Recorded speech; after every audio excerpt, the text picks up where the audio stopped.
नमस्कार। मैं GRS news के लिए गिरीश सिकरवार। आज के इस ब्लॉग में मैं बात करूंगा अयोध्या की और पूरे देश की राममय हो जाने की। निश्चित तौर पर आज बहुत ही गौरव का क्षण है, क्योंकि आज अयोध्या में जो विधर्मियों द्वारा हिंदू समाज को कलंकित करने के लिए जो नींव रखी गई थी, उसको ध्वंस कर अब एक नए स्वरूप में भगवान राम का मंदिर वहाँ बन के तैयार हो गया। निश्चित तौर पर ये गौरव का क्षण है, लेकिन उससे ही ज़्यादा परेशानी की ये बात ये है कि कुछ राजनीतिक दल इस लड़ाई को अपनी जीत बताते हुए उसका राजनीतिक लाभ उठाने की कोशिश कर रहे हैं। निश्चित तौर पर मैं भारतीय जनता पार्टी की बात कर रहा हूँ। भारतीय जनता पार्टी, उसका शुरू से ये महत्वपूर्ण विषय रहा है कि वो किसी भी मुद्दे को हिंदू मुस्लिम या यूं कह लिए धर्म के अखाड़े में खींच ले जाते। और कई राजनीतिक दल ऐसे हैं जो कि वोट बैंक के कारण बचते हुए हैं, लेकिन आज राजनीतिक क्षेत्र में एक ऐसी पार्टी का भी उदय हुआ है जो कि हिंदू या धार्मिक मुद्दों से कतराती नहीं, बल्कि बीजेपी के पक्ष में उतरकर उससे संघर्ष करती है और निश्चित तौर पर से उसके सामने अपनी बड़ी लकीर खींचने की कोशिश करती है। आज जैसे ही आपको ध्यान हो कि प्राण प्रतिष्ठा का कार्यक्रम में विभिन्न राजनीतिक दलों को न्योता भेजा गया था, लेकिन अधिकांश दलों ने इस कार्यक्रम में शामिल होने से मना किया। उनकी राजनीतिक बाध्यता हो सकती है, लेकिन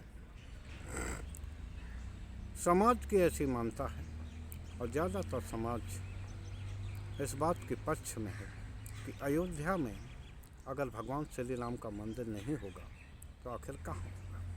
मेरे ख्याल से किसी भी हिंदू को, चाहे वो किसी भी दल को में राजनीति कर रहा हो, वो अयोध्या में भगवान राम के मंदिर के खिलाफ नहीं होगा।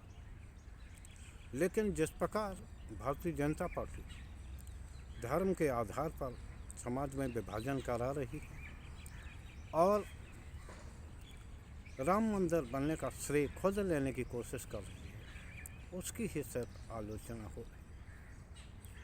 ये जो मंदिर है सभी हिंदुओं का है, सभी धर्मों का है। कोई भी जाके वहाँ, चूँकि हम सनातन संस्कृति के पोषक हैं, इसलिए हमें किसी भी धर्म से कोई गुरेज नहीं है। कोई भी आए और हमारे आराध को माने और उनको मान सम्मान दे। यहाँ मैं बात कर रहा था उस राजनीतिक पार्टी की जो कि हिंदू मुस्लिम के मुद्दे पर भी कतरा कर नहीं निकलती, बल्कि धार्मिक मुद्दों का भी जो कस का सामना करती है, वो है अरविंद केजरीवाल की पार्टी, आम आदमी पार्टी। आप सभी लोगों को याद होगा, जबकि सभी राजनीतिक दल धार्मिक उत्सवों से बच रहे थे, तो आम आदमी पार्टी ने दिल्ली में रामलीला का आयोजन किया। लगातार 3 दिनों तक आयोजन, सुंदरकांड का पाठ, जिसमें कि खुद मुख्यमंत्री सपत्नीक उस आयोजन में शामिल हुए। आज भी उनका राम शोभा यात्राओं का निकालने का समय है और उन्होंने ऐलान किया है, उसमें आम आदमी पार्टी के सभी पदाधिकारी और बड़े बड़े नेता, यहाँ तक कि मंत्री तक भी उसमें शामिल होंगे। जबकि अन्य दल ऐसे किसी आयोजन में सक्रिय योगदान से बचते हैं। लेकिन आम आदमी पार्टी ही ऐसी पार्टी है जो कि बीजेपी के पिच में जाकर खेल खेलती है, और उसने ये दिखा दिया जिस प्रकार बीजेपी धार्मिक स्थलों को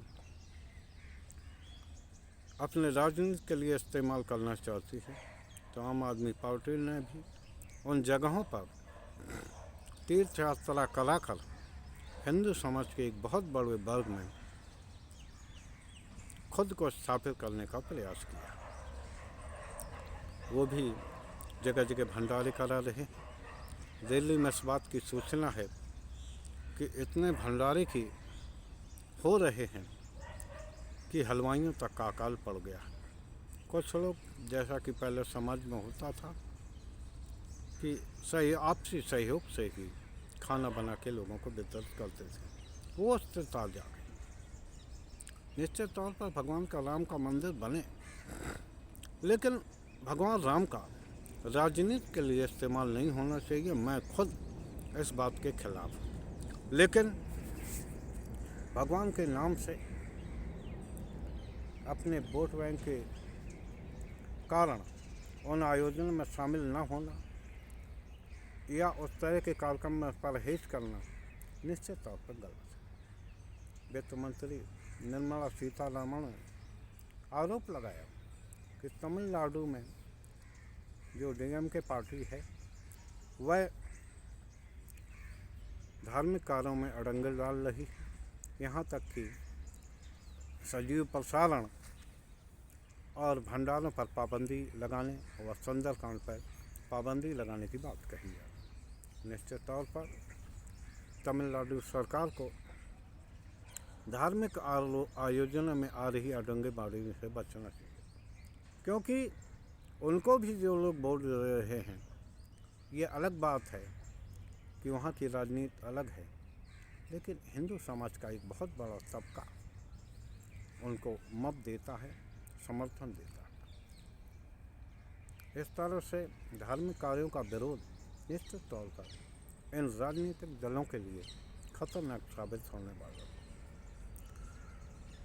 यहाँ आम आदमी पार्टी की तारीफ की जानी चाहिए कि उसने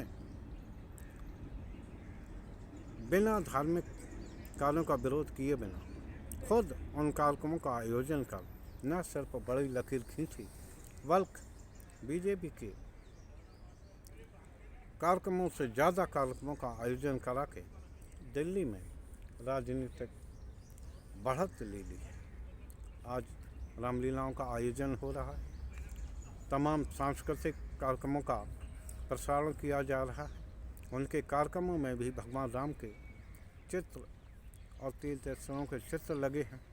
तो निश्चित तौर पर राजनीतिक दलों में खासकर कांग्रेस को, जिसने कि इतने दिनों तक देश पर राज किया है, और जब भी मैं आपको बता दूं, जब कभी भी सत्ता का परिवर्तन होगा तो यही कांग्रेस पार्टी ही उसकी अगुवाई करती हुई दिखेगी। 2024 के इलेक्शन में भी आप देखेंगे कि पूरे देश में जो पार्टी का ढांचा है वही आपको लड़ता हुआ दिखाई देगा। तो इन राजनीतिक दलों को धार्मिक कार्यों में भाग लेने से कतराना नहीं चाहिए। ये हमें अरविंद केजरीवाल ने दिखा दिया, जिन्होंने बीजेपी की रणनीति पर चलते हुए ही 3 बार उनको दिल्ली में पराजित किया, और आगे भविष्य में भी ऐसी कोई कारण नहीं दिखता कि उनकी हार हो, क्योंकि भाजपा के पास एक महत्वपूर्ण पिच धार्मिक और हिंदू मुस्लिम है। धर्म के सहारे वो आगे बढ़ते हैं, और इस समय आपने देखा होगा कि अपनी योजनाओं की चर्चा न करके पूरे देश में प्रधानमंत्री भी मंदिर मंदिर घूमकर ये दिखाने का प्रयास कर रहे हैं कि उनसे ज़्यादा धर्म का रक्षक कोई नहीं है। जबकि जो हम लोग सनातन प्रेमी हैं, सनातन धर्म के वो हैं, तो वो किसी धर्म के खिलाफ नहीं। तो निश्चित तौर पर इस बात की वो की जानी चाहिए और किसी भी राजनीतिक दल को कतराना नहीं चाहिए। खैर, आप ये देख रहे होंगे, आपको ये आवाज़ जा रही होगी कि इस पार्क में भी ये देखिए सनातन प्रेमियों ने ढोल बजाने शुरू कर दिए हैं, शोभा यात्रा निकाली जा रही हैं जगह जगह। देखना ये है कि हम सभी लोग, जो लोग धार्मिक आयोजन में भाग ले सकते हों लें, और जो ना ले सकते हों वो अपने घरों में ही अपने देवी देवताओं या जिस भी धर्म को मानते हैं, कम से कम वो प्रार्थना करें कि आप देश के राजनीतिक को सद्बुद्धि दे, जो कि धर्म की खिलाफत न करके केवल अपनी राजनीति करें और वो घालमेल न करें उसका धर्म और राजनीति का। क्योंकि वैसे मेरा ये मानना है कि राजनीति में धर्म का समावेश होना चाहिए, लेकिन धर्म का इस्तेमाल राजनीति के लिए नहीं किया जाना चाहिए। आम आदमी पार्टी इस बात के लिए बधाई की पात्र है कि वो राजनीति अपनी नीतियों की से करती है, जनता से जुड़ी समस्याओं के लिए करती है, लेकिन कभी भी वो इसका लाभ नहीं उठाती कि वो धर्म के आधार पर लोगों से वोट मांगे। खैर, आज के ब्लॉग में सुनना ही। जय हिंद, जय भारत। आप सभी लोगों से निवेदन है, आपस में लड़ाई झगड़ा किए बिना और किसी भी धर्म के प्रति कट बातें न करते हुए अपने धर्म के प्रति आस्थावान रहें, अपने धार्मिक आयोजन में भाग लें। जय हिंद, जय भारत।